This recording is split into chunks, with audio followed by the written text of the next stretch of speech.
Hey there guys, it's Spoot from Fort Misery Gaming, doing 7 Deadly Sins again. Today we're going to go over building a character and where to get the things you need to build a character. Everybody's pretty familiar with the Heroes tab at this point. You've got your SSRs, your URs, your SRs, your rares. The wanted posters are actually a really cool look in the game. So let's take a look at a UR, for example. I got a witchy outfit for her, it's pretty sweet. Actually, let's start somebody lower so I have something to do. So we'll go to Enhance. There are different tiers of enhancing materials. They give you different experience per, obviously, so just throwing a couple onto this guy. He's level 26. Right now, there's an Enhance up. This is the end of the first week of March. I believe it's supposed to be here at least for another week or two, so take advantage of that while you can, because like getting an Ultra up saves you a bunch of the really rare upgrade materials. Evolving is pretty self-explanatory. For SR heroes, you need SR pendants. For SSR heroes, you need SSR pendants. It does matter what they start out as. A natural SSR will always use SSRs, and a natural SR will always use SRs. The skill books are self-explanatory. I'll show you where to get those in a second, but it's pretty easy because every item in the game has a location button. So you click on it, location, it tells you where to go. Oh boy, we're already here. And Fort Salgris is going to be kind of your go-to for getting the majority of these things, with the exception of probably Awakening materials. Originally in the JP version, they had these on a 3-day swap, so you'd have green one day, red the other, blue the other. And now on Global, you just do them. They have various difficulties. If you do them so many times, you are guaranteed one of the higher rate books. Your events are where you can get pendants to drop, although generally they are just rewards. You can get them from clearing gold boxes as well. This is going to be your most reliable way of getting pendants, although forewarned, these levels are not easy. They start usually at about 72k. I can usually, you can match up a little bit, so like I was running a 40,000 doing 60,000 events, but these levels are a little difficult once you start getting to the boss levels. But pendants are pendants, and there's not exactly a whole bunch of them floating around. Your keys do the tickets, so your gold dungeon tickets and then your event dungeon key. Those do recharge, so make sure you get rid of them every day and just let them wind up. So we'll go to Awakenings next, and then we'll show you a couple places on the map that matter, kind of like boss and other farming locations. So let's just do Gill Thunder.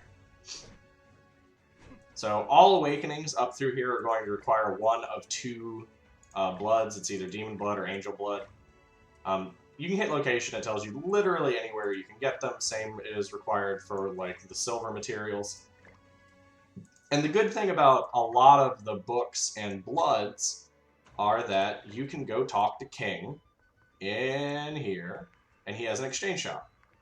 And as long as, if you're looking for like a very particular kind, like you can go to Water of Life, or I guess I call it Angel's Blood, which is not true.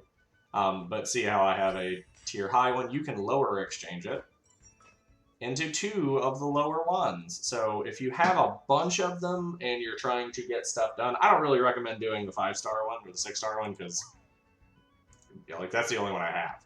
Like that would be kind of crappy.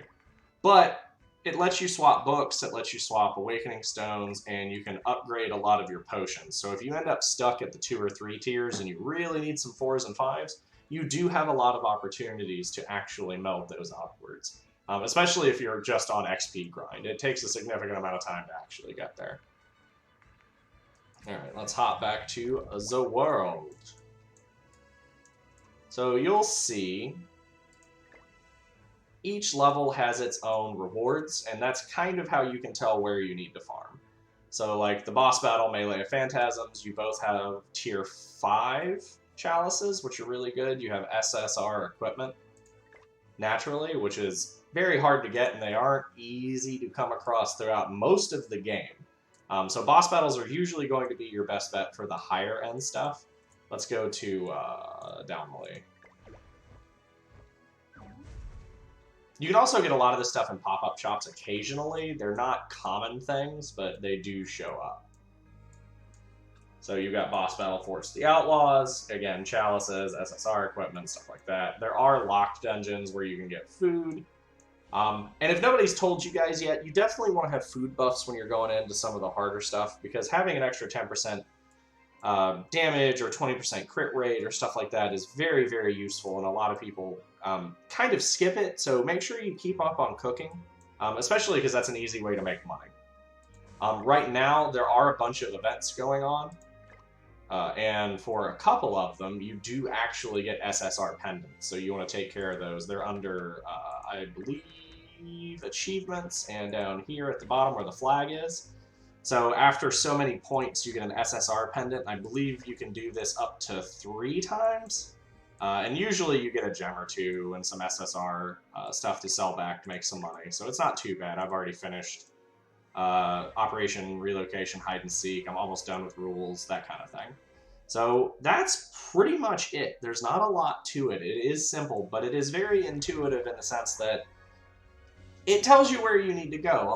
It takes a lot of the guessing out of figuring out how to do these characters. So we'll go to Town Tala, show you a couple others. So always make sure that you have your little treasure chest at the bottom left on, because that's where you're going to find most of the stuff that's on the map. Like, boss battles are going to be your best route for the harder to find awakening materials and the chalices.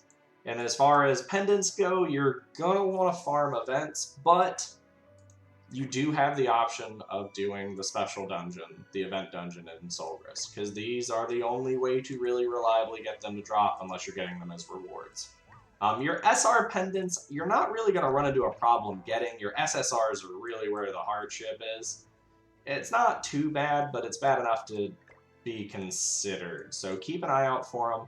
As far as the coin shop goes, I don't really recommend using your coins to get, like, pretty much any of these things except for the platinum characters, because you have a top tier Bond coming out on the next rotation, and then you have Gother coming out, which is widely considered one of the best characters in the game, and they require 5 rainbow platinum coins, which I have none of. So, you know, it's kind of rough. If you can get away with doing like the SR for the silvers, it's fine. I'm not super married to the idea. You probably shouldn't do it, but it's okay. And then you can obviously just use friendship points to grab a couple of the rare ones, although I don't expect most of you will be upgrading the rare guys that often. The gold tokens are also a really good way of getting characters that you don't have. So like grabbing an Arthur, grabbing a Slater. There are a couple of characters in here that are 100% worth grabbing. They don't have Gil Thunder, so that kind of sucks, but you know, it is what it is. So that's pretty much it for grinding. It's not hard, but it does take a little bit of time. You're going to run through your stamina, especially if you're on a hard farm.